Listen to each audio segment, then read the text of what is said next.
ایک گاؤں میں ایک غریب کسان رہتا تھا۔ وہ کسان بہت غریب تھا لیکن دل کا وہ امیر تھا۔ وہ سب کی مدد کرتا اور بہت اچھے سے پیش آتا تھا۔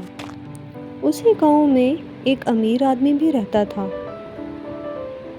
ایک دن وہ امیر آدمی اس غریب کسان کے گھر آیا اور اس سے کہا، کسان بھائی، میرے کھیت میں ایک درخت ہے جس کی جڑیں میری فصل کو خراب کر رہی ہیں اور میرا سارا کھیت خراب ہو رہا ہے۔ تم آؤ میری مدد کرو اور اس کی جڑیں نکالو۔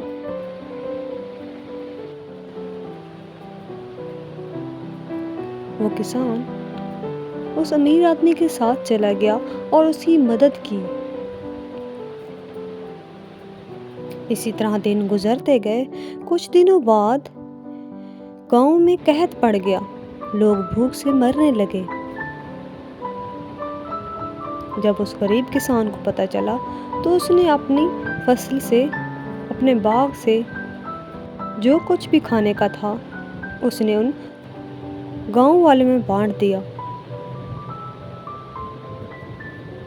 وہ گھر آ کر ہمیشہ یہی دعا کرتا کہ یا اللہ، مجھے بانٹنے والا اور مدد کرنے والا بنانا، مجھے امیر آدمی نہیں بننا۔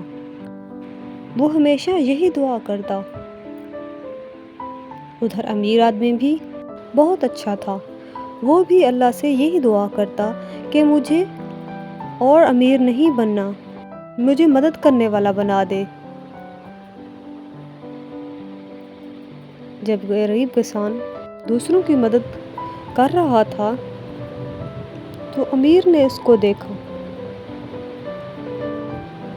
اور اس نے بھی گاؤں والوں کی مدد کی۔ امیر اور غریب دونوں نے مل کر گاؤں والوں کی مدد کی اور دونوں مل کر رہنے لگے۔ ان کو احساس ہو گیا کہ مدد کرنے میں ہی ان کی بھلائی ہے اور وہ خوش رہیں گے۔ امیر آدمی کو بھی احساس ہو گیا کہ اس کو دلی سکون دوسروں کی مدد کرنے سے ہی ملتا ہے۔